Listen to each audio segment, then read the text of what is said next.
Hola, muy buenas tardes. Saludos a todos los que nos acompañan. Le damos la bienvenida a nombre del Centro Cultural Digital Tusanaje y del Centro de Estudios Asiáticos de la Universidad Nacional Mayor de San Marcos, que se han unido en esta ocasión para presentar la conferencia Perspectiva Económica y Geopolítica del Perú ante la PET, que ofrecerá el reconocido especialista Carlos Aquino. A continuación voy a presentarles a Sailin Wong Ramírez, que va a oficiar como la moderadora de la conferencia y la que nos va a acompañar a lo largo de toda la transmisión.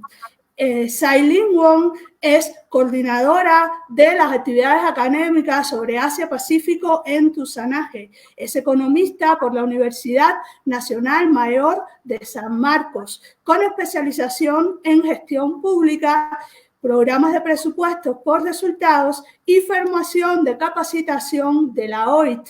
Ha participado en el programa ejecutivo de China Contemporánea de la Universidad Católica de Argentina y también ha trabajado vinculada a actividades de planificación, presupuesto, elaboración y monitoreo de proyectos en el Ministerio de Trabajo y Promoción del Empleo. Actualmente realiza actividades de seguimiento y ejecución de inversiones en el sector público vinculada al Ministerio de Economías y Finanzas peruano. Sin más dilación, le doy la palabra a Sailin. Bienvenida.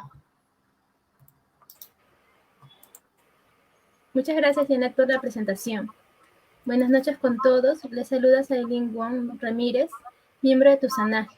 Quiero comentarles que Tusanaje es un centro cultural digital y una comunidad transnacional, multidisciplinaria, inclusiva e intercultural, sin fines de lucro, conformada por especialistas y descendientes de chinos para la investigación, difusión y conexión de las comunidades chinas en Perú, Latinoamérica y España, y de la relación de China con nuestras regiones. En este día me acompaña mi colega Marco Carrasco Villanueva. Él es economista especializado en desarrollo del Asia-Pacífico, principalmente de China, y en economía del comportamiento. Magíster en economía por la Universidad de París, Sorbona. Ha sido investigador visitante en la Academia de Ciencias Sociales de Shanghái, consultor para la Organización de los Estados Americanos, la OEA, y miembro del Grupo Asia, así también docente de la San Marcos y la Universidad del Pacífico. Actualmente desarrolla estudios de posgrado en Desarrollo Internacional en la Universidad de Harvard, donde es investigador asociado del Centro de Desarrollo Internacional. También es asesor consultivo en el Taller de Estudios Internacionales de la Universidad Nacional Mayor de San Marcos, colaborador del Instituto Taizé de Beijing y columnista en Tusanaje. Asimismo, en esta oportunidad tenemos como ponente al profesor Carlos Aquino Rodríguez, quien cuenta con maestría y doctorado en la Universidad de Kobe, Japón, con especialidad en Economía Internacional, Economía Asiática, licenciado en Economía de la Universidad Nacional Mayor de San Marcos. Es traductor del idioma japonés, fue condecorado por el gobierno de Japón en el 2012 con el Premio del Canciller de Japón y en el 2019 con la Orden del Sol Naciente, Rayos Dorados con Roseta. Es profesor visitante en varias universidades en Asia, por lo que viaja permanentemente por los países de Asia. Actualmente es coordinador del Centro de Estudios Asiáticos San Marcos, el CEAS, de la Universidad Mayor de San Marcos desde noviembre del 2018 y vicedecano académico de la Facultad de Ciencias Económicas de la Universidad Mayor de San Marcos desde marzo de 2019. Como dato adicional, el profesor Carlos Aquino Rodríguez también es fundador del Grupo Asia, el cual se creó en la Facultad de Economía de la Universidad Nacional Mayor de San Marcos y en el cual participamos en su momento. Personalmente le tengo mucho respeto, aprecio y lo considero como mentor, dado que el profesor Aquino nos guió en los conocimientos sobre los países del Asia, y a quien agradecemos mucho su tiempo y dedicación. Bienvenido, profesor Carlos Aquino. Gracias, amigo. Gracias, Aileen. Gracias, Marcos. Gracias a las personas presentes ahí. Bien, gracias primero por la invitación y por la oportunidad de exponer este tema, creo yo, muy interesante, ¿no? Para nuestro país. Ya voy a compartir pantalla, ¿ok? A ver, están viendo, ¿cierto? Ya. Sí se ve, profesor. Ya, ok, voy a ponerlo pantalla completa. Se está viendo, ¿cierto? Ok. Bien, empecemos. Este es el tema que se me pidió hablar. Este es el temario que voy a desarrollar. Vamos a hablar un poco primero de lo que significa el APEC, ¿no? Como introducción al tema. Después vamos a ver la importancia de la APEC para el Perú. Y después pues, hablaremos específicamente cuáles son las implicancias, ¿no?, económicas, políticas, geopolíticas de la pertenencia del Perú a la PEC. Y en todo caso, ¿qué es lo que podríamos aprovechar más de este grupo, ¿no? ¿Okay? Bien, lo primero que tendríamos que decir es que el APEC, pues, justo vamos a celebrar pronto ya una reunión cumbre, que hecho sea paso, esperemos que sea presencial, ¿no? Ustedes saben que esta reunión cumbre que se realiza todos los años, bueno, la PEC tiene múltiples reuniones, dice que hay más de 100 reuniones involucrando a muchos ministerios, muchas áreas, pero la reunión más importante es la reunión cumbre, que usualmente se hace en noviembre de cada año, ¿no? Involucra a los representantes de cada país, pero desde el 2019 no tenemos ninguna reunión cumbre. En el 2019 en Chile hubo manifestaciones y se canceló, el 2020, el 2021 el tema de la pandemia, y esperemos, ojalá, esta reunión cumbre que se celebraría en noviembre en Tailandia sería la primera que se realiza después de 3 años. En todo caso, el Perú es un país que es miembro de este foro desde el año 98, y es interesante que el Perú va a ser sede otra vez de este foro, ¿no? El Foro de Cooperación Económica Asia-Pacífico, así se llama este grupo, ¿no? Lo fuimos el 2008, lo fuimos el 2016 y seríamos el 2024. En realidad sería el tercer país en ser justamente 3 veces sede de las cumbres, ¿no? Tailandia este año es sede otra vez y se convierte en un país que también es sede por tercera oportunidad, y Estados Unidos, al ser anfitrión el próximo año de estas reuniones, también sería el tercer país que el otro país con Tailandia y el Perú que se convierte en sede por 3 veces, ¿no? Como vamos a explicar en la presentación, el Perú, gracias a su incorporación al foro APEC, pues ha logrado un mayor acercamiento al Asia, una región que desde muchos puntos de vista, como vamos a hablar aquí, es la región más dinámica del mundo, y obviamente este hecho representa una gran oportunidad para no solo aprovechar los mercados de la región, no solo para aprovechar el capital existente en esos países, la tecnología, sino también como una forma de obtener cooperación técnica que ayude al desarrollo de nuestro país, ¿no? Ahora, como también veremos, el APEC también es muy interesante porque es un acuerdo sui generis, un acuerdo bastante único, ¿no? Porque, entre otras cosas, reúne a economías bastante diversas, ¿no? En todo sentido. ¿Okay? Entonces vamos a explicar un poco eso. Bueno, primero este es el mapa de lo que sería los miembros de la PEC, ¿no? Involucra a 21 economías, ¿no? Bueno, no se llaman países, ¿no? Se llaman economías porque, por ejemplo, está la República Popular China, está Taiwán, que se conoce como Taipei chino, y está Hong Kong, como se conoce también Hong Kong chino. Entonces, obviamente no son países, excepto la República Popular China, por eso no se dice países, es economía, ¿verdad? Son 16 del lado del Asia y 5 del lado del continente americano, ¿no? Este foro, el Foro de Cooperación Económica Asia-Pacífico, como está indicado ahí en el texto, se creó pues en 1989, una iniciativa de un primer ministro australiano, ¿no? y con 12 miembros originarios. Después se fueron uniendo con los años y el Perú justamente fue el último país que logró unirse al foro, ¿no? En 1998, cuando Perú se unió al foro, fue admitido al foro junto con Rusia y Vietnam, que dicho sea de paso fueron la última vez que se admitió miembros, ¿no? Hasta llegar a lo que son 21. Hay varios países que han pedido su admisión, tanto del lado asiático como del lado americano, pero en el 98 se cerró, digamos, la puerta y no hay fecha para que pueda admitir a otros miembros. Para algunos 21 ya son demasiados, entonces prefieren más bien consolidar este grupo y quizás después en el futuro, no sé cuándo, podrían admitir a diferentes países más. Por ejemplo, en Asia, India quiere unirse desde hace algunos años, y en el continente americano, por mencionar dos, Colombia y Ecuador también hace años están tocando las puertas del APEC, ¿verdad? El APEC se dice que es uno de los grupos más importantes que existe en el mundo, ¿no?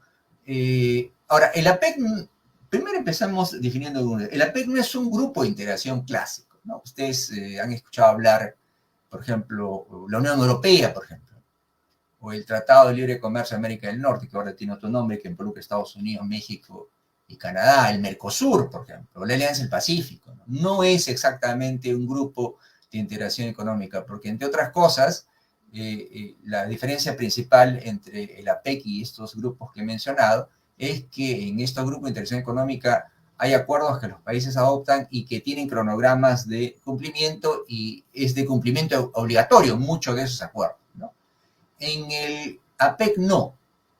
Los acuerdos se toman por consenso y el cumplimiento de esos acuerdos se da en forma voluntaria, ¿no? De acuerdo al cronograma, de acuerdo a las condiciones de cada país, ¿no? Ese probablemente es su principal diferencia, ¿no? Pero en realidad, como vamos a ver, si bien es cierto, no es un acuerdo de integración clásico, sí ha alcanzado, como vamos a ver, varios objetivos que se supone fijan los grupos de integración económica, ¿no? Como es un mayor comercio, una mayor inversión, reducción de las barreras, como veremos, al comercio y todo lo demás, ¿okay? Pero primero definamos por qué se dice que la APEC es uno de los grupos más importantes en el mundo. Bueno, primero la APEC, que reúne a estas 21 economías de ambos lados del Pacífico, dicho sea paso, la región del Asia-Pacífico, como ustedes saben, es la más dinámica del mundo. ¿Por qué? Porque es el centro del mundo, porque es a través del Océano Pacífico donde se realiza actualmente la mayor parte del comercio del mundo, donde se realizan los mayores flujos de inversión, donde se realizan los mayores flujos de comercio, por ejemplo, ¿no? Entonces, el Asia-Pacífico es el centro del mundo, y justamente el Foro Económico Asia-Pacífico agrupa a muchos países, o economías, perdón, de esta región, ¿no? Miren ustedes, como ven ahí en las estadísticas, la población de las 21 economías de la PEC involucra en 38% de la población mundial, ¿no? Bueno, obviamente China, la República Popular China explica gran parte de eso, porque China por sí sola es el 18% de toda la población mundial. Pero también está Estados Unidos, que sería el 4%, la India, Rusia y México y el resto de los economía de la PEC es el 8%, ¿no? También, o más importante, la presencia del APEC es en cuanto al Producto Bruto Interno Mundial, ¿no? Al tamaño de la economía, ¿no? Nos dicen que el año 2020, que son la data para estas estadísticas, las economías de la PEC representaban el 62% de la economía mundial. Y bueno, ahí obviamente Estados Unidos por sí solo explica un cuarto de la economía mundial, y con China, que explica otro 17%, ahí nomás tienen 42% de la economía mundial. Pero también está Japón, obviamente Canadá, Corea y otros países más, ¿no? Y otras economías más. Y en cuanto al comercio, también el APEC es en ese sentido el grupo más importante en el mundo, porque los países de la PEC representan casi la mitad, ¿no? El 48% del comercio mundial de bienes y servicios, ¿verdad? Y ahí también el papel de Estados Unidos y China es muy grande, porque y la República Popular China por sí solo contribuye con el 12% de este comercio, y Estados Unidos, por su lado, contribuye con el 11%. Entonces, viendo estas estadísticas, ustedes pueden ver pues la importancia que tiene este foro en el escenario económico mundial, ¿no? Ahora, hablemos de una característica de la APEC y que también va a definir mucho de lo que es el APEC en sí. Decíamos que no es un grupo económico clásico donde las decisiones se adoptan y tienen que ser de cumplimiento obligatorio en un programa fijo. ¿Por qué? Porque no es así el APEC. Porque reúne a economías con una diversidad de tamaño económico, de crecimiento económico, de ingreso per cápita, de desarrollo de la industria, de tamaño de su población y todo lo demás. Entonces veamos algunas de esas características que justamente definen lo distinto que es el APEC comparado con otros grupos. Por ejemplo, ustedes tienen aquí, dicho sea de paso, todas estas estadísticas que estoy presentando son de fuentes oficiales, usualmente del APEC, ¿no? Y se supone que son las últimas estadísticas disponibles, ¿no? de la APEC. Entonces, por ejemplo, nos dicen el crecimiento del Producto Bruto Interno anual en el año 2019 y en el año 2020. Como ustedes ven, obviamente el año 2020 fue un año de pandemia y prácticamente casi todas las economías del mundo experimentaron un crecimiento negativo, ¿no? Algunos bastante negativo, pero pueden ver que en el caso de algunas economías de la APEC, por ejemplo, el crecimiento del 2020 son indicados de este color de acá.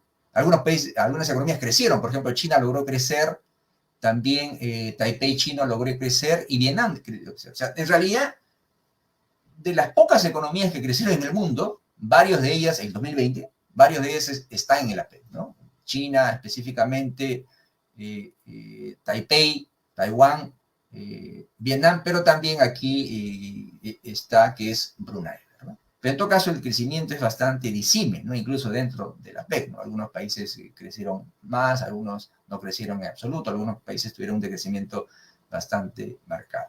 Y el 2019, que se supone que fue un año normal comparado con la época de la pandemia, también el crecimiento fue bastante diverso, ¿no? Por ejemplo, destaca el gran crecimiento de China, el gran crecimiento, bueno, en ese caso excepcional fue de las Filipinas, de Vietnam, que es una economía que cada vez crece más, es la nueva estrella, digamos, del crecimiento en el Asia Oriental. Entonces, lo primero que tenemos que ver es que las economías del APEC, pues, presentan un comportamiento económico bastante disímil, ¿verdad?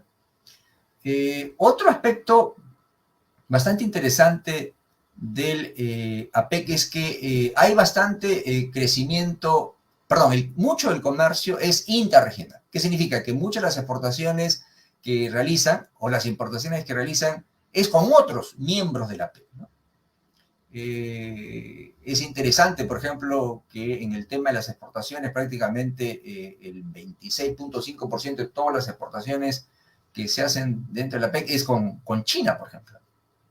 Y en el tema de las importaciones es con Estados Unidos. Entonces, hay mucho crecimiento, perdón, hay mucho comercio interregional entre los propios miembros del APEC, y de los cuales obviamente un poco se explica, Estados Unidos y China son las economías más grandes del mundo y obviamente más grandes del APEC, y muchos miembros del APEC realizan también gran parte de su comercio con estas economías, ¿no? Tanto con la República Popular China y con Estados Unidos. Bueno, eso también se ve que o se explica en el hecho de que muchas economías de la APEC, como en realidad también otras economías de otros grupos, tienen, por ejemplo, ya sea China o ya sea Estados Unidos como sus mayores socios comerciales. Por ejemplo, Perú, Chile tienen su mayor socio comercial, por ejemplo, China, ¿no? El caso hablando del continente americano, México tiene en este caso su mayor socio comercial Estados Unidos, por ejemplo, ¿no? Entonces, y Canadá tiene su mayor socio comercial, por ejemplo, Estados Unidos. Entonces, repito, el comercio interregional entre los miembros de la APEC es bastante fuerte. O sea, mucho del comercio que se realiza se hacen entre ellos mismos. ¿Okay? Por ejemplo, aquí también se puede ver cuán diferentes, cuán marcadas son las diferencias entre las economías del APEC, ¿no? Por ejemplo, aquí nos dicen Producto Bruto Interno per cápita, ¿verdad?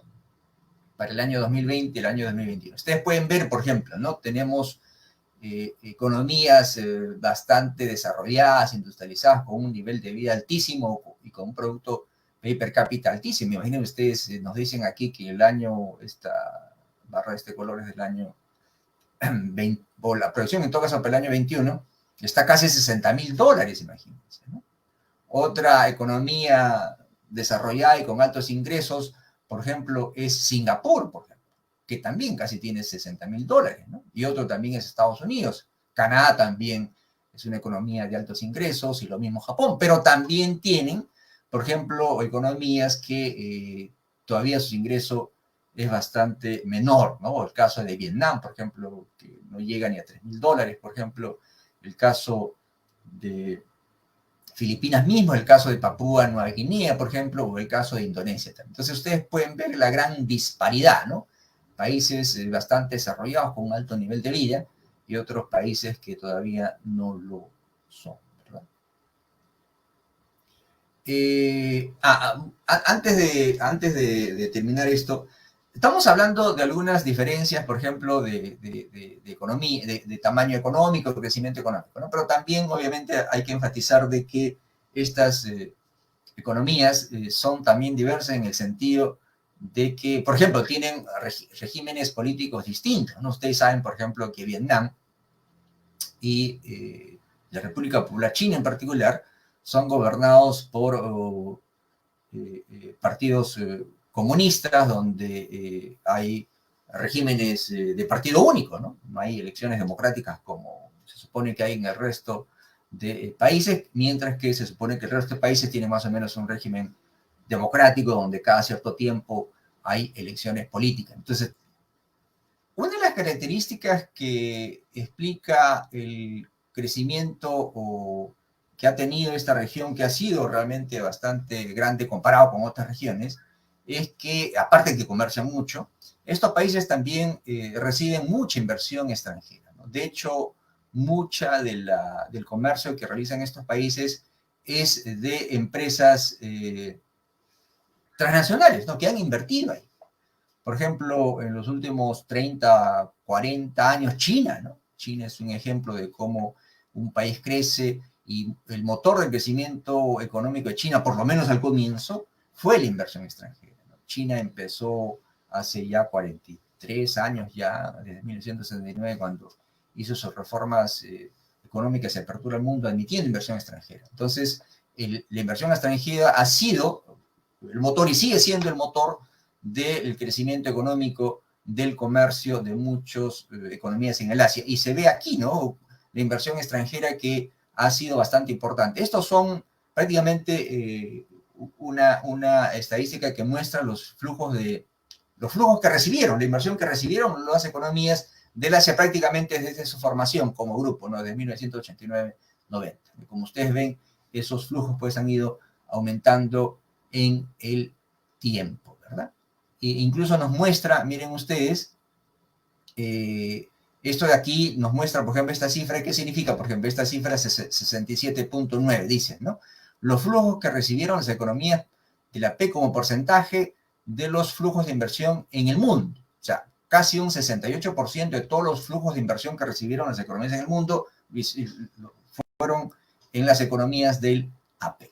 Entonces, para que ustedes se den cuenta, ¿no? Gran parte de la inversión extranjera que había en el mundo ha sido en las economías del AP. Estos, recuerden que son flujos, ¿no? Que recibieron los economías del AP.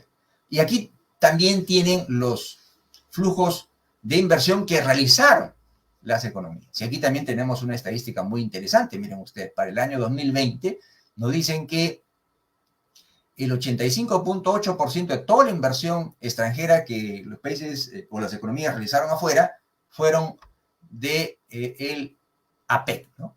Entonces, es increíble, ¿no? Claro, ustedes saben que dos de los más grandes inversores en el mundo, o tres, digamos, de los más grandes inversores en el mundo, prácticamente están en el APEC: Estados Unidos, Japón y China, ¿no? Entonces, esto explica obviamente, esta cifra, ¿no? O sea, gran parte de la inversión extranjera que se realiza en el mundo es hecha por las economías pertenecientes al AP, ¿no? ¿Sí?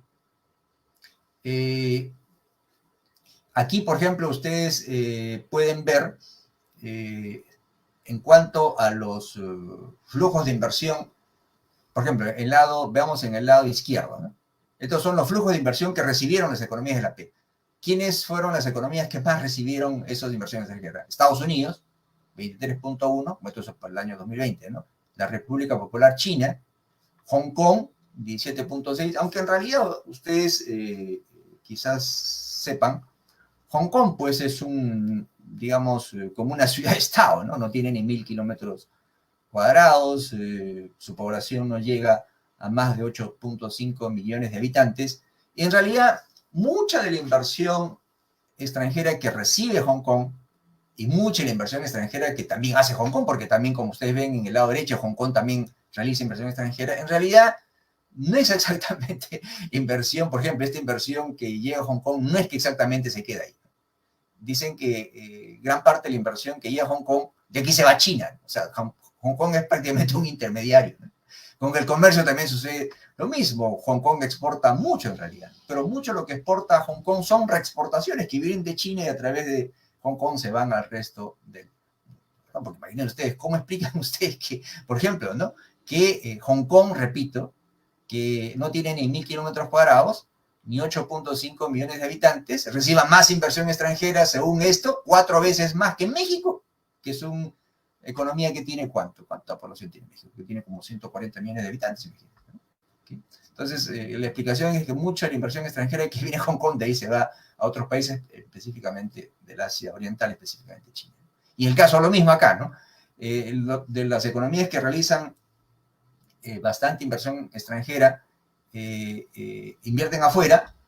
En este año específicamente fue China, segundo fue Japón, tercero fue Hong Kong y cuarto fue Estados Unidos. Y también en este caso, ¿no? Mucho de este dinero que salió de Hong Kong como inversión extranjera, obviamente es inversión que viene de China o también de otros lugares, ¿no? Porque ustedes saben que Hong Kong se usa como una especie de empresa matriz, ¿no? De muchas transnacionales que instalan su oficina central en Hong Kong y de ahí invierten a otros lugares. ¿Por qué? Porque Hong Kong ofrece, pues, muchas facilidades, ¿no? Es un paraíso financiero, los impuestos son bajos, tiene instituciones muy sólidas que permiten el comercio, las leyes internacionales más o menos se cumplen ahí, hablan inglés, entonces ofrece todas las condiciones por las que hace que muchas empresas extranjeras instalen sus oficinas centrales en Asia, en este lugar. ¿Okay?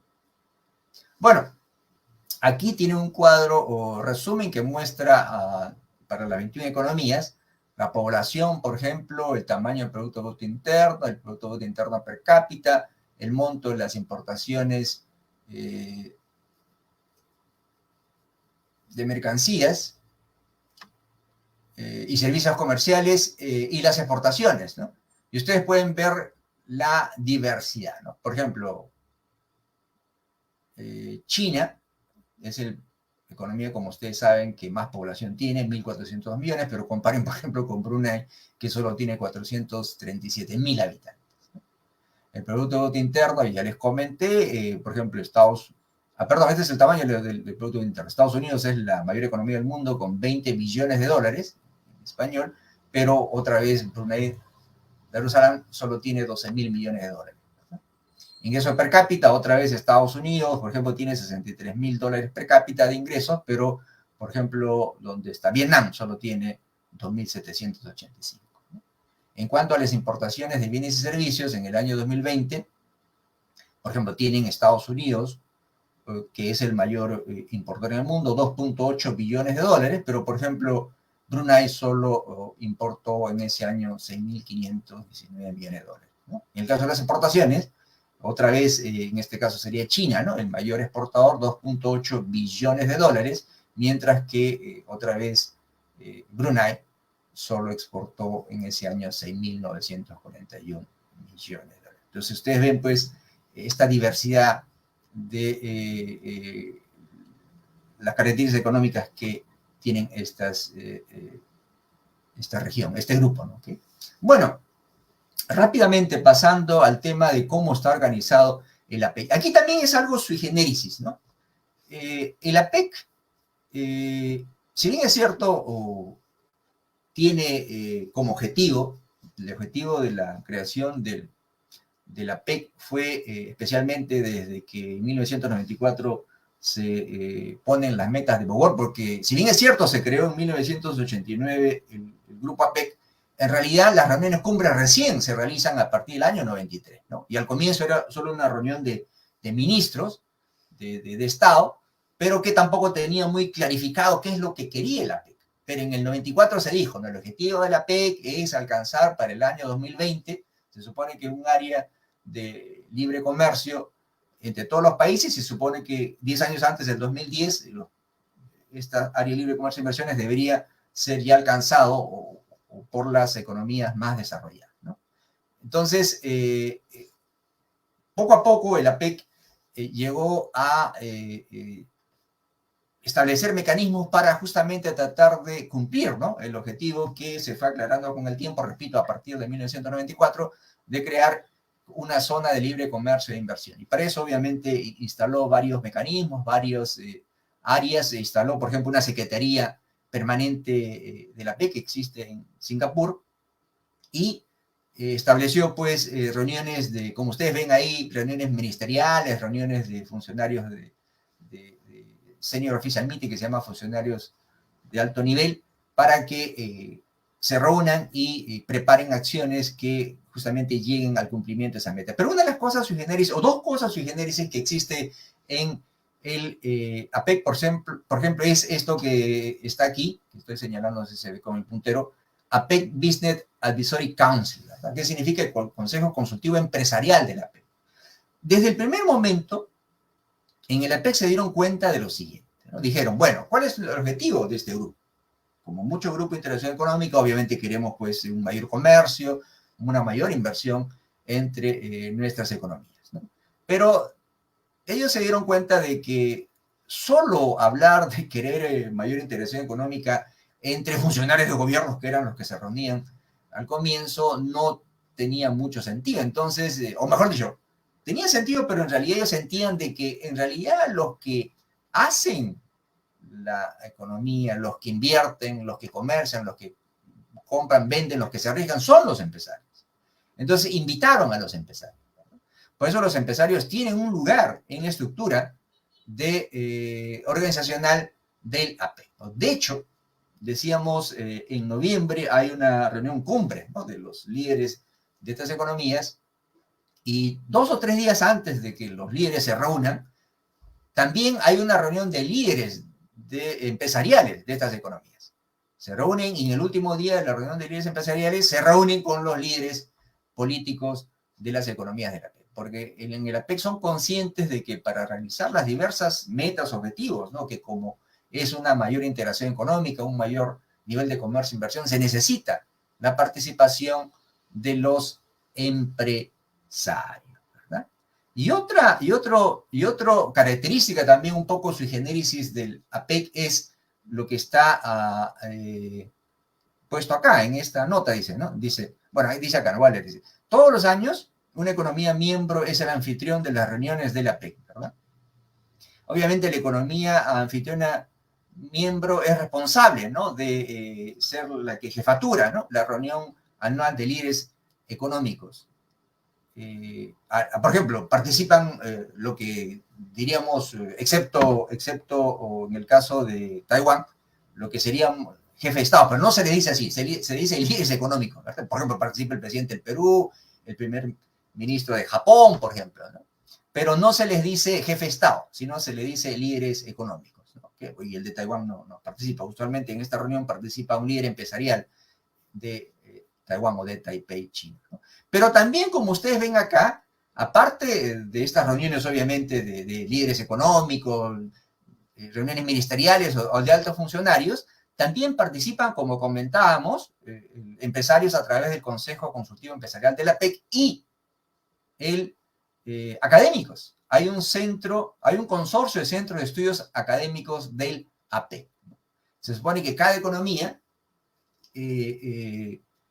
puede participar, puede enviar académicos para que participen en estas reuniones, ¿no? Por ejemplo, en el caso del Perú, en los últimos años, por ejemplo, en el año 2016, ¿no? En la última reunión que hubo en 2016, nosotros participamos en esta reunión de académicos, por ejemplo, ¿no? Ahí fue presencial porque fue aquí en el Perú, ¿no?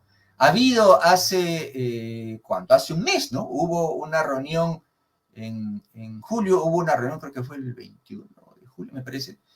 Otra reunión del centro, del consorcio de centros de estudios APEC que hubo en Tailandia, ¿no? También fue presencial para los que pudieron ir ahí, pero también fue también, ¿cómo se dice?, virtual, ¿no? Y del Perú tengo entendido que participaron un académico de la Universidad del Pacífico, también participó un académico de la Universidad de Lima y también participó alguien de San Marcos a través del Centro de Estudios Asiáticos que tenemos. Entonces, este es otro tema también muy interesante, ¿no? Dentro de la estructura del APEC está incorporado el sector académico, porque también se dan cuenta, pues, como es obvio, que obviamente los académicos pueden, a través de sus investigaciones, poder presentar propuestas para justamente tratar de llevar a mejor término estos objetivos de la APEC, ¿no? De alcanzar un mayor comercio e inversión entre sus miembros, ¿verdad? Rápidamente vamos a presentar algunas estadísticas, sobre todo para que vean el volumen de comercio. Por ejemplo, en el año 2021, estas son las exportaciones de bienes, ¿verdad? Este es las exportaciones mundiales y como ustedes ven, el APEC participa con el 51% del total de las exportaciones mundiales de bienes, ¿verdad? Pero en el tema de las exportaciones de servicios comerciales, este es el total y la participación de la APEC no es mayoritaria, ¿no? Sino es solo este porcentaje de aquí. Ahora, ¿qué son exportaciones de bienes? Todo el mundo lo entendemos, ¿no? Por ejemplo, autos, ropa, celulares, televisores y todo lo demás. Exportaciones de servicios, estamos hablando, por ejemplo, de servicios educativos, por ejemplo, estamos hablando, por ejemplo, de turismo, por ejemplo, que es un servicio educativo, servicio de salud, servicios de internet, servicios financieros, por ejemplo, ¿no? Entonces, y que dicho sea paso, cada vez este tema de los servicios comerciales, la venta, la compra y la venta, se hace posible con el desarrollo de la ciencia y la tecnología. Imagínense ustedes, hace 20 años, por ejemplo, uno quería estudiar en Estados Unidos, tenía que irse, pues, necesariamente a estudiar en Estados Unidos físicamente, tenía que trasladarse allá. Ahora, y especialmente con este tema de la pandemia, obviamente la educación online está muy de moda y entonces, este es un tipo de servicio, por ejemplo, un servicio educativo que cada vez aumenta más. Pero también, obviamente, implica, también se considera el servicio comercial el hecho de que uno pueda ir a viajar y estudiar en forma presencial en las economías donde uno quiere ir, ¿verdad? ¿Sí? Unas últimas estadísticas sobre el crecimiento actual de las economías de la APEC, ¿no? Y aquí hay una sorpresa en realidad. Si uno revisa la trayectoria de la APEC, las economías de la APEC siempre han crecido por encima del resto del mundo, ¿no? Obviamente por el papel grande de China y todo lo demás, pero lamentablemente este año y el siguiente año las cosas no van a ser así, ¿no? Bueno, el año pasado incluso hubo algunos problemas. ¿Por qué? Porque obviamente, por ejemplo, Rusia es una economía importante y Rusia, pues, la economía rusa va a caer este año y está jalando para abajo, digamos, el crecimiento de las economías del APEC. Entonces, es un poco inusual que las economías de la APEC crezcan por debajo del crecimiento de la economía mundial o por debajo del resto de la economía, sin contar el APEC, pero esto es lo que está pasando en los últimos 2 o 3 años. Esperemos que en los próximos años las economías de la APEC recuperen el sitial que tenían, que siempre han crecido por encima del crecimiento de la economía mundial. Quizás habría que decir que las economías que están bajando el promedio del crecimiento de la APEC no son tanto las economías del Asia, ¿no? Porque ahí hay economías dinámicas como China, como Vietnam, Taipei chino, ¿no? Sino son más bien algunas economías de Latinoamérica, que esperemos que no sea siempre así. Bueno, rápidamente creo que les comenté muchas cosas que está aquí, solo voy a comentar de dos temas más, ya les hablamos de esto de acá. Miren, si bien es cierto, recién con la declaración de Bogor es una ciudad en Indonesia, se adopta en 1994, o sea, se pone como fecha, o sea, porque, repito, al comienzo cuando la PEC fue creado, para muchos era una reunión bastante informal, no tenía metas fijas, ¿no? Pero el 94 se adopta una meta, que para el 2010, como está escrito ahí, se alcance la liberalización y facilitación del comercio y las inversiones en el Asia-Pacífico para las economías desarrolladas y para el 2020 para el resto de los comercios. O sea, se propuso, miren ustedes, el año 94, estamos hablando, ¿cuánto? Casi 26 años antes, ¿no? Se dijo, ¿no? En 26 años vamos a tener un área de libre comercio e inversiones en el Asia-Pacífico, entre las economías de la PEC. Obviamente pasaban los años y esto no se concretaba, ¿no? Y justamente nace después la idea de por qué no tomar pasos concretos para que esta área de libre comercio se materialice. Y justamente se encarga un estudio que se presenta en Lima para poder crear lo que sería las siglas en inglés son FTAAP, que es un área de libre comercio del Asia-Pacífico, que se presentó en 2016, ¿verdad? Entonces, la idea era crear esta área de libre comercio del Asia-Pacífico. El problema es cómo crear. ¿Qué pasos debería hacer para crearlo? O sea, llegó el 2020, obviamente no se había alcanzado esta área de libre comercio e inversiones, y la PEC se plantea qué es lo que vamos a hacer en los próximos 20 años, ¿no? Y por eso nace lo que se conoce como la visión Putrajaya. Dicho ese paso, el año 2020, la reunión cumbre, las reuniones fueron en Malasia, ¿verdad? Putrajaya es una ciudad en Malasia, entonces se planea esta visión. O sea, ¿cuáles van a ser los objetivos de la PEC de aquí en adelante? Vamos a hablar un poco de eso ahorita, ¿no? Ya les comenté que no había habido reuniones presenciales desde 2019. O sea, ¿qué se plantea alcanzar el APEC de aquí en adelante? Obviamente el objetivo, el moto, el eslogan es alcanzar pues una región abierta, dinámica, resiliente y pacífica, ¿verdad? Justamente en estos tres áreas, ¿no? En el comercio, inversión, en la innovación y la digitalización, y alcanzar un crecimiento inclusivo. No solo crecer, sino que ese crecimiento sea equitativo, sostenible, sustentable, ¿no? Entonces, eso es lo que se plantea, ¿no? Bueno, en todo caso, vamos a hablar en términos concretos qué es lo que ha alcanzado la PEC. Porque hay algunas críticas que dicen, ¿no? La PEC se reúnen los ministros y como no tiene una fecha, como no tiene un cronograma específico como hay en los diversos grupos de comercio, de libre comercio, para algunos la PEC es un poco gaseoso, ¿no? Pero en realidad hay cosas que se han alcanzado en la PEC y vamos a hablar de eso. Dicho ese paso, esto que está entre comillas obviamente citado, de documentos de la PEC, ¿no? Y Leo dice, ¿no? Como resultado del trabajo de la PEC, el crecimiento en la región se ha incrementado, ¿no? Dice con el Producto Bruto Interno que se ha incrementado desde 19 billones de dólares en el año 89 a 46.9 billones de dólares en el año 2018, ¿no? Se supone que también los ciudadanos pues, de esta región del Asia-Pacífico han visto incrementado su crecimiento, el incremento en su ingreso per cápita por 74%, levantando o sacando de la pobreza a millones, ¿verdad? Y creando una clase media creciente en menos de 3 décadas, ¿verdad? También nos dice que los aranceles promedio han caído. El arancel en promedio ha caído de 17% en 1989 a 5.3% en el año 2018. ¿Okay? No solo eso, dice que durante ese mismo periodo, dice que el comercio en la región de la PEC se ha incrementado 7 veces. mucho mayor que los 2/3 del crecimiento de comercio que ha habido en el resto del mundo. ¿Okay? Agregamos, ahí termina la cita de ese documento, que lo pueden ver ahí, es muy interesante.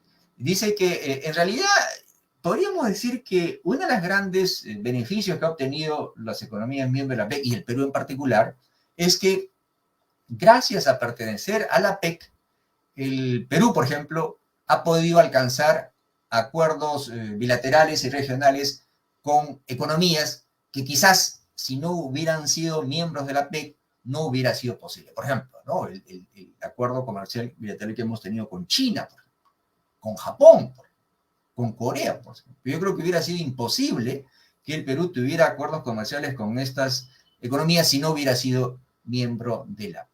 Entonces vamos a ver, ahorita les presento una estadística donde justamente se ha observado, ¿no? Entre las economías miembros de la PEC un incremento impresionante en el número de acuerdos comerciales. Pero no solo eso. Uno de los temas que se discute mucho es lo siguiente. O sea, el objetivo, se supone, es alcanzar un área de libre comercio e inversiones, ¿verdad? En el APEC. Pero se dice, ¿por qué no ocurrió esto? Y una de las cosas es que hay grandes diferencias económicas. Por ejemplo, ¿no? O sea, hay países que todavía, repito, hemos hablado de economías de China, de Vietnam, que todavía no son tan abiertas, ¿no? Donde el Estado todavía tiene una injerencia en la economía. Entonces, obviamente, crear una zona de libre comercio entre todos, donde las economías se comprometan a eliminar sus aranceles, sus restricciones, la protección que tienen a ciertas industrias, obviamente sería un poco complicado, ¿no? Mientras que hay otras economías que sí lo podrían hacer. Por ejemplo, se supone que Japón, por ejemplo, Australia, Nueva Zelanda, Chile, Perú, incluso Canadá, Estados Unidos, son economías más abiertas, que tienen menos controles en su economía, donde el Estado tiene una menor intervención en la economía. Entonces, como hay países que tienen estas diferencias en el manejo de su economía, no es fácil alcanzar una integración total, ¿no? Entonces, la cuestión se dice, entonces, ¿qué se puede hacer? Y justamente, un poco respondiendo a este tema, de ya que no se puede alcanzar al unísono la liberalización al mismo tiempo de las 21 economías, lo que ha ocurrido es que están habiendo bloques dentro de las economías de la PEC que están tratando de alcanzar entre ellos, entre las economías con características más similares, integración más profunda. Y esos son justamente lo que vamos a explicar ahorita, dos grupos que probablemente ustedes han escuchado, ¿verdad? El CPTPP, que serían las siglas, son las siglas en inglés de lo que sería el Tratado Integral y Progresista de Asociación Transpacífico, que es el nuevo TPP, ¿no? TPP es la Asociación Transpacífico que se supone lo hizo Estados Unidos bajo su liderazgo y se supone que se alcanzó un acuerdo con 12 países el año 2016, pero Trump vino y se salió del grupo, ¿no? Y quedó solo 11,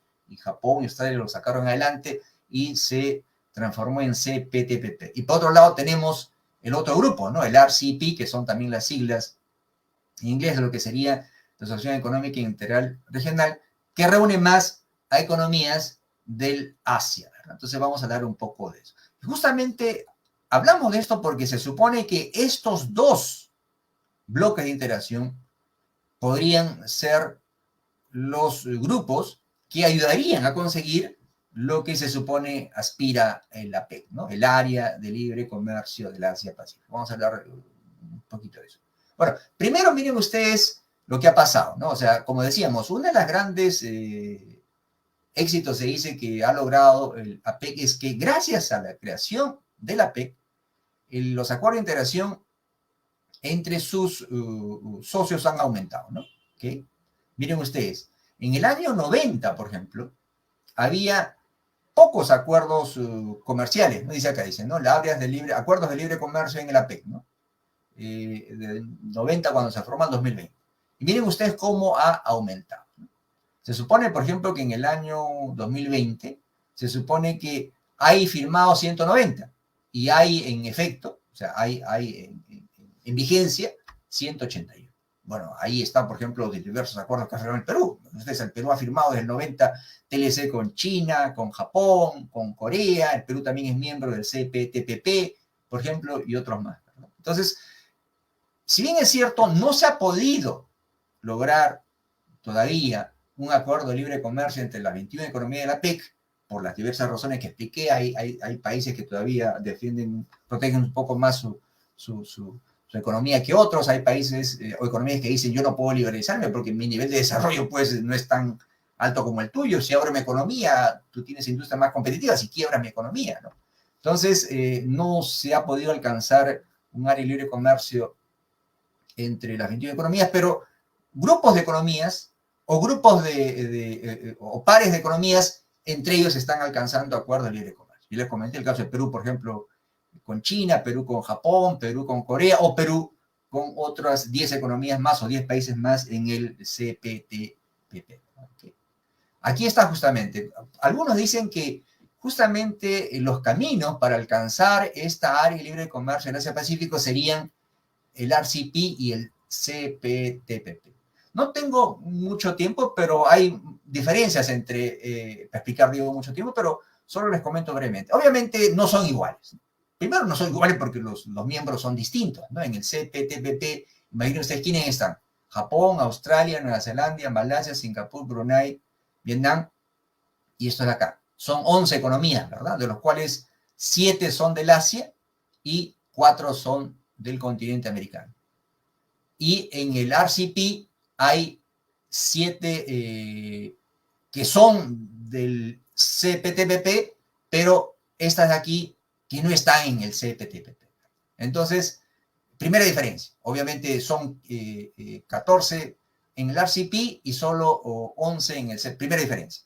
Segunda diferencia es que en el RCP prácticamente no hay pues ningún país, obviamente, o economía latinoamericana, ¿no? Pero quizá la más gran diferencia es que, como se dice en economía, el CPTPP es un acuerdo de liberalización bastante profunda, ¿no? Porque la liberalización de los mercados es bastante amplia en este acuerdo, ¿no? En este acuerdo, por ejemplo, el nivel de liberalización en los productos industriales es prácticamente 99%, ¿no? Aquí es todavía menos del 90%, por ejemplo, ¿no?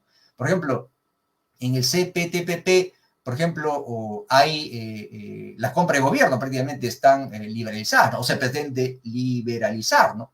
Tiene estándares, por ejemplo, que definen normas laborales, por ejemplo, normas ambientales, por ejemplo. Eso no tanto está aquí en este grupo, ¿no? Entonces hay muchas diferencias, pero en todo caso la idea es que estos dos grupos, si cada vez hay mayor integración económica entre estos dos grupos, y se supone que entre estos dos grupos hay economías que pertenecen al APEC, porque recuerden ustedes que, si bien es cierto, todos los miembros del CPTPP están en el APEC, no todos los miembros del RCP están en el APEC. Camboya no está en el APEC, Laos tampoco está en el APEC, Myanmar tampoco está en el APEC, esos países, ¿no?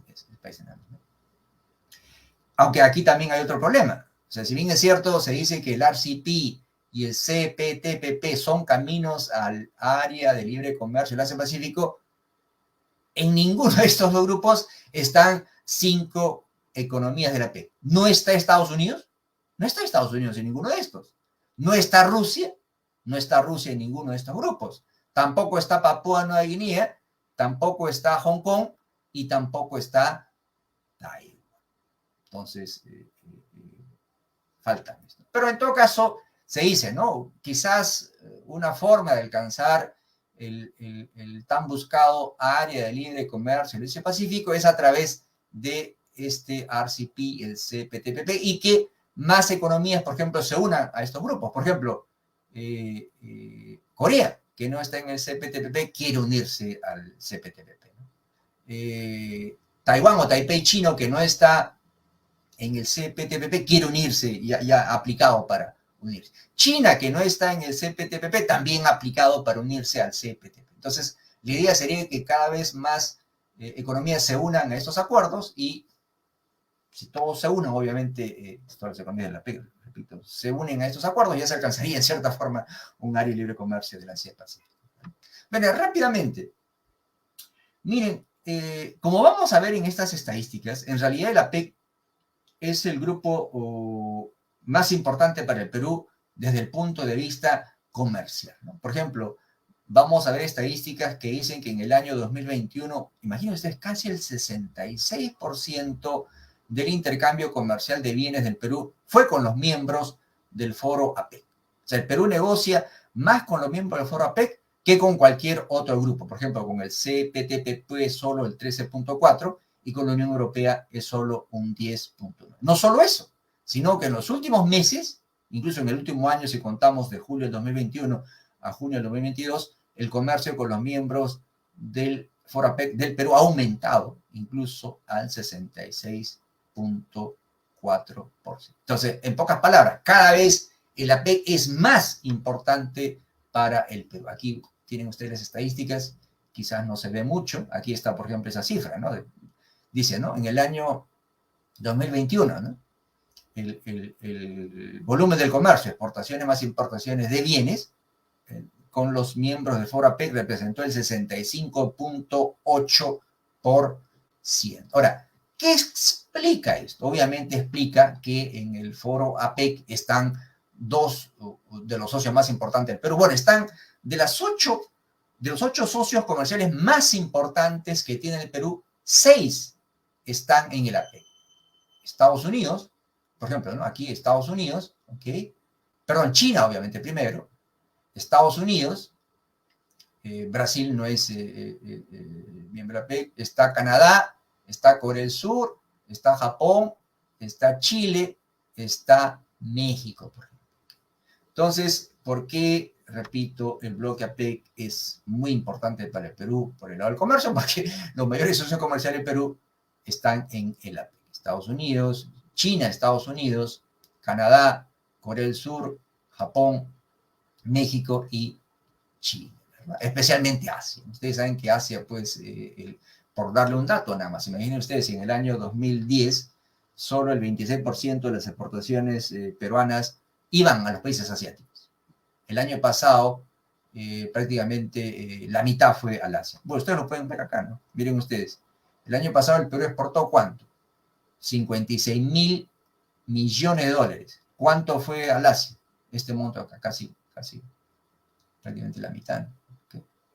Entonces, ¿por qué el Foro APEC es el grupo más importante para el Perú en el tema del comercio? Porque obviamente muchos de esos miembros del grupo han sido tradicionales socios comerciales del Perú, como Estados Unidos, y son los nuevos motores del crecimiento de la economía mundial y grandes importadores y exportadores como son los del Asia, ¿verdad? ¿Sí? Bueno, aquí está, por ejemplo, esta es la última estadística que ha sacado Mincetur, y por ejemplo, ¿no? De julio del año pasado a junio de este año, el 66.4% del comercio del Perú fue con las economías del APEC, ¿verdad? ¿Okay? Bueno, entonces ya hemos dicho esto de acá.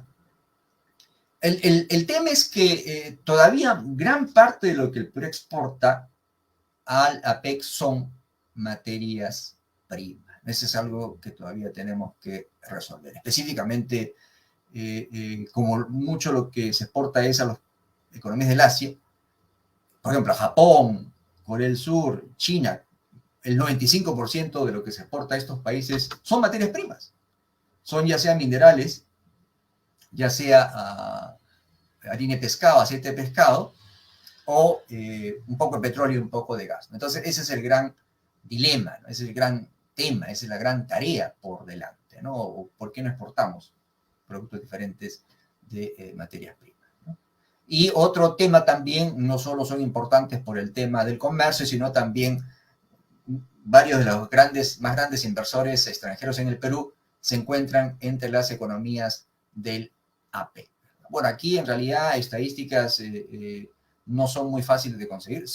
Antes de eso, ustedes pueden ver pues que los grandes socios comerciales del Perú, como comentábamos, ¿no? China, Estados Unidos, y pueden ver pues que todavía mucho lo que se exporta son lo que se conoce como exportaciones tradicionales, ¿no? Minería, hidrocarburos, pesca, por ejemplo. Aunque se supone que en el último años algo del sector agroindustrial se está exportando al Asia, pero todavía muy poco. Esperemos que esto cambie, ¿no? Bueno, decíamos que según Proinversión, que se supone que es la agencia oficial que regula la inversión extranjera en el Perú, o regula, mejor dicho, registra, ¿no? El stock de inversión extranjera acumulada en el Perú en el año 2021 era 29.000 millones de dólares, ¿verdad? De los cuales el más importante era Reino Unido, España, Chile, Estados Unidos. Aunque en realidad, como se sabe, esta no es una cifra real, ¿no?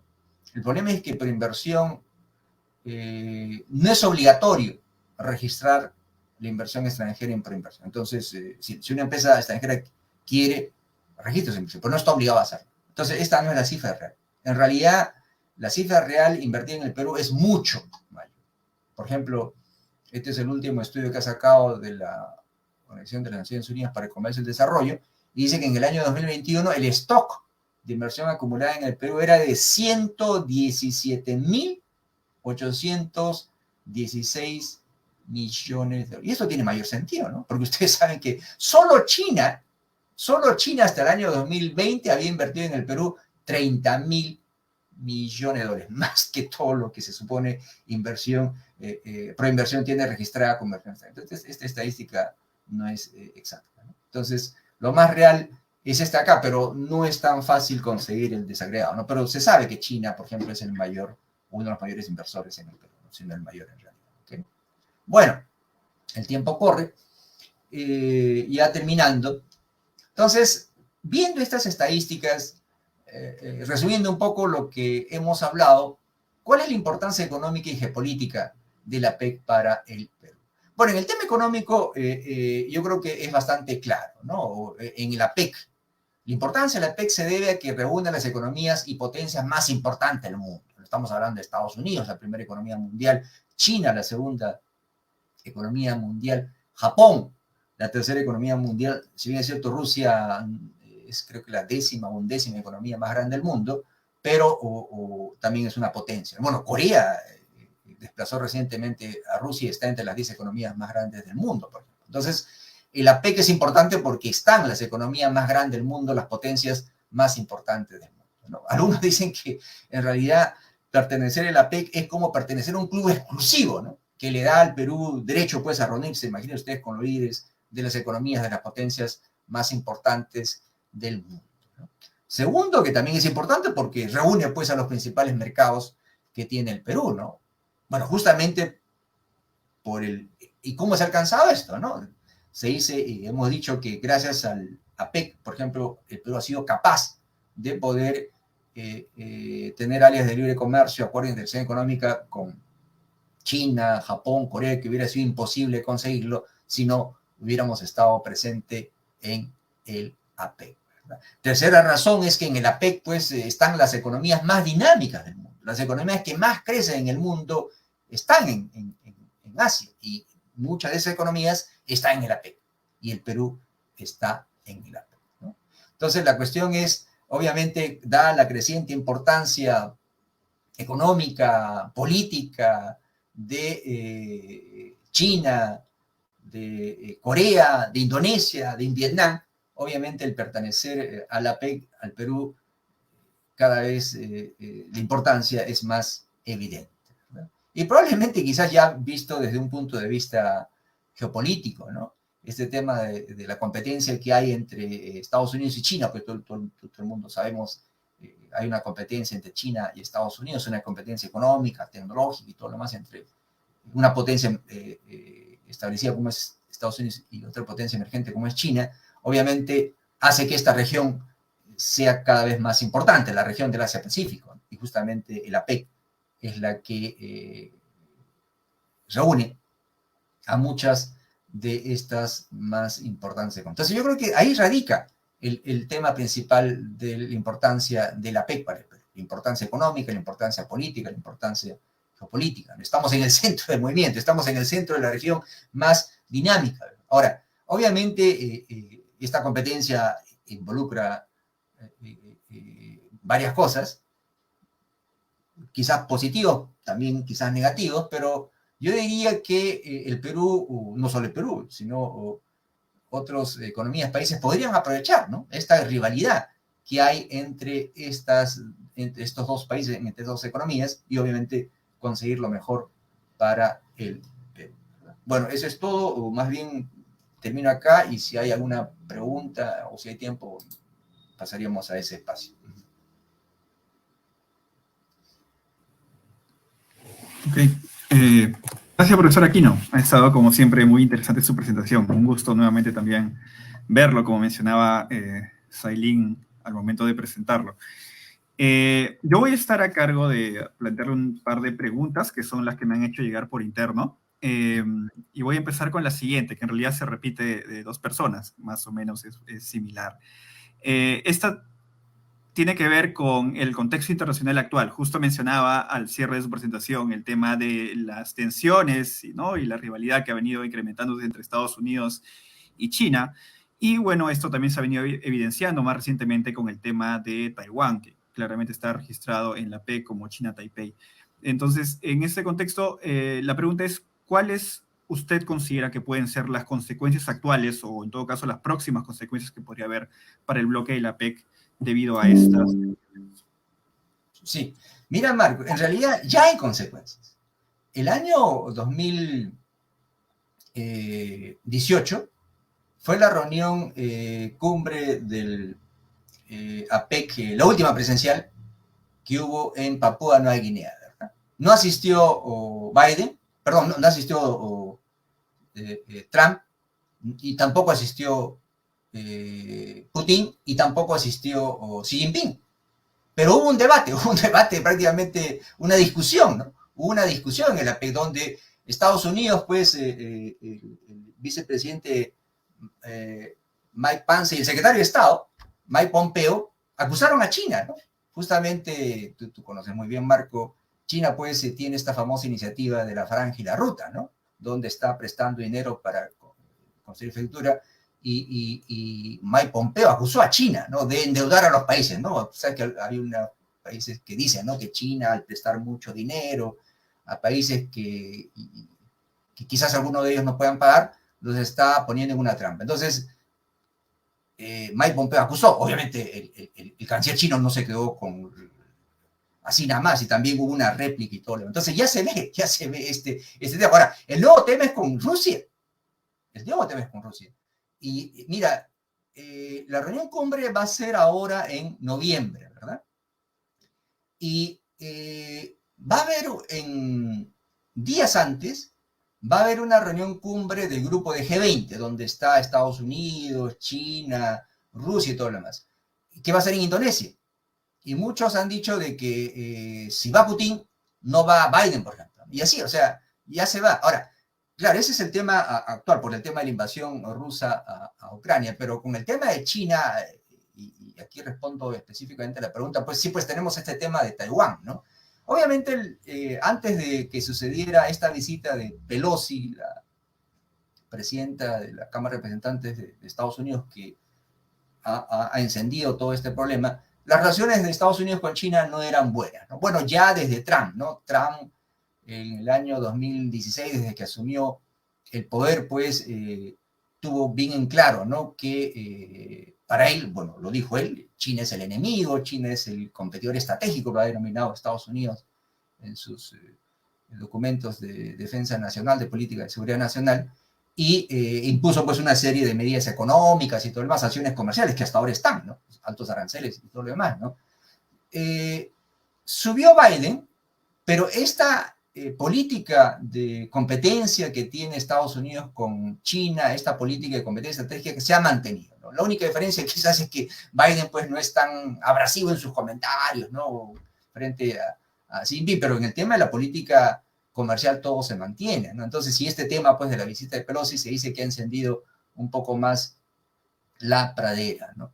Yo me temo que esto va a seguir así, definitivamente va a influir en lo que va a pasar antes. Y es un poco irónico porque justo días antes de la visita de Pelosi había una reunión virtual entre el presidente Xi Jinping y el presidente Biden, donde incluso dijeron, ¿no? Que vamos a ver, estamos explorando la posibilidad de tener una reunión presencial, pero lamentablemente todo esto se ha venido abajo, ¿no? Sí, pues es un problema esto que ocurre, aunque, como nosotros bien sabemos, se supone que en el APEC estos temas políticos no se ven, ¿no? Se supone que la APEC es un organismo no político, pero obviamente esto, pues, para algunos ya es muy complicado y probablemente va a afectar. Yo me temo que va a afectar. Y yo no sé en realidad si va a... Bueno, primero no sé si va a realizarse una cuestión presencial, porque sabemos que el tema de la pandemia todavía no está 100% terminado.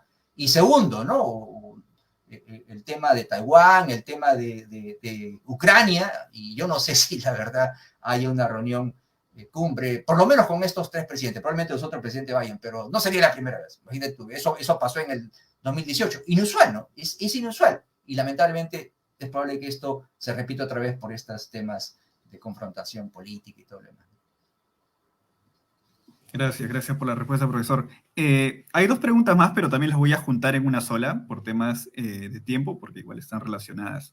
Y tienen que ver con el caso de Perú. Justo al final de su presentación mencionaba que Perú podría aprovechar justamente esta rivalidad y para tratar de sacar lo mejor tanto de Estados Unidos como de China en estos ánimos, digamos, de tener algunas posibilidades de mejora a futuro, ¿no? De mejora económica, comercial.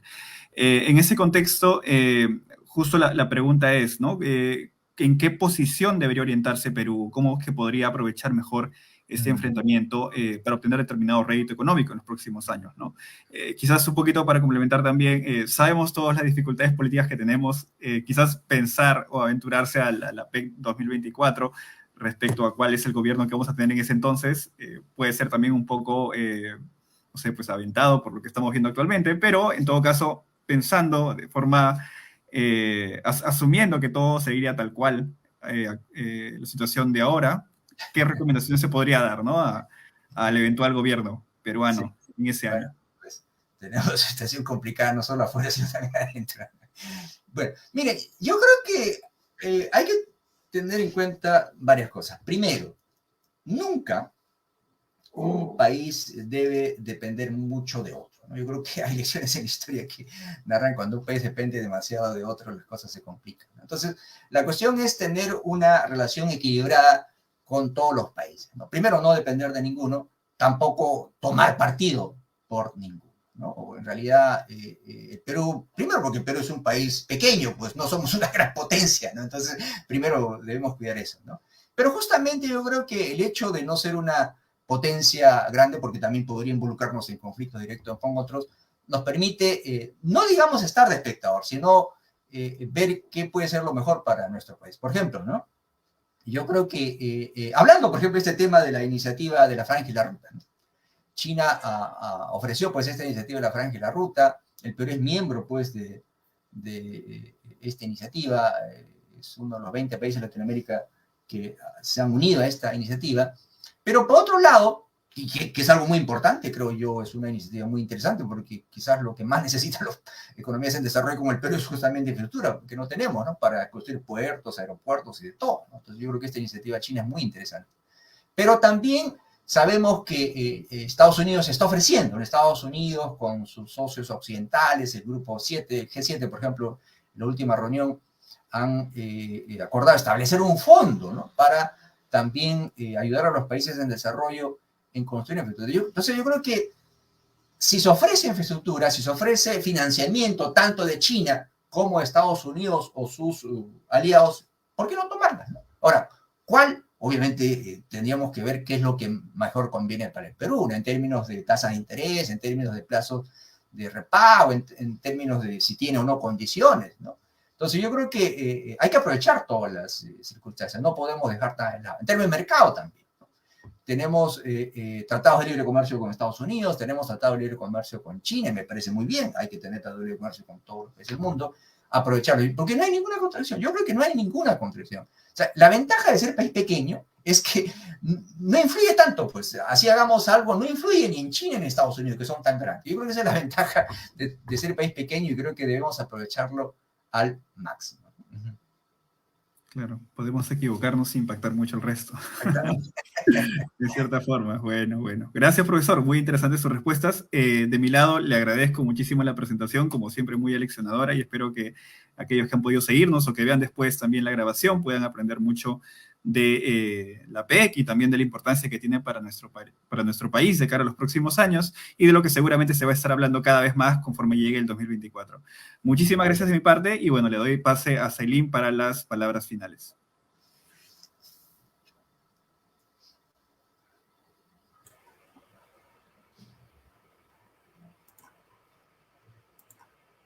Bueno, de igual forma, muchas gracias, profesor Aquino.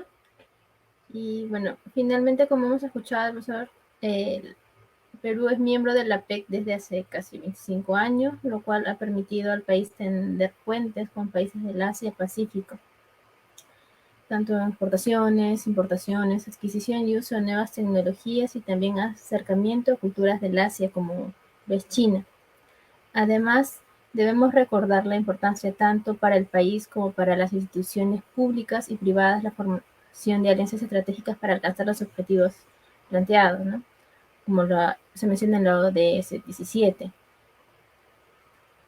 Y bueno, recordarles también que pueden visitar la página de Tusanaje en Facebook e Instagram, donde podrán encontrar una gran cantidad de información desde videos, libros, conferencias, noticias sobre identidades de las comunidades chinas y descendientes, con énfasis en lo que es la comunidad Tusán. Los invitamos a estar pendientes de nuestras actividades en redes sociales, porque se vienen grandes novedades para los próximos meses. Y nuevamente, muchas gracias, profesor Carlos Aquino, y a todos los que nos están mirando en redes. Si me permite, sí, un segundo, Zailín. Sí, bueno, primero, gracias a Tusanaje, gracias a ustedes por la invitación, la conducción. No, los felicito en realidad por la gran labor que realizan. Yo siempre los sigo cuando puedo, ¿no? En los diversos eventos que hacen. Me parece excelente. Justamente yo creo que para entender mejor a PEC, para aprovechar mejor a PEC, se necesita justamente conocer Asia, conocer las relaciones que tenemos con esos países y justamente yo creo que una de las ventajas que tenemos como país es aprovecharnos de estas relaciones históricas de inmigración que tenemos, el hecho de tener una gran comunidad china en el Perú, por ejemplo. Entonces, yo creo que por eso su labor es muy, muy importante. Y también quiero aprovechar para invitar a que visiten la página del Centro de Estudios Asiáticos. Siempre hacemos eventos sobre Asia, ¿no? Entonces, yo creo que la labor que hacemos ustedes de Tusanaje y nosotros del Centro de Estudios Asiáticos se complementa mucho. Me alegro de que ustedes hayan sido mis alumnos y que estén siguiendo en cierta forma las cosas que yo me gusta y que voy a seguir adelante. Gracias por eso, Marco, gracias por eso, Zailín, y hasta una próxima oportunidad. Muchísimas gracias, profesor. Hasta una próxima. Nos vemos. Muchas gracias, profe. Hasta luego. Gracias a todos.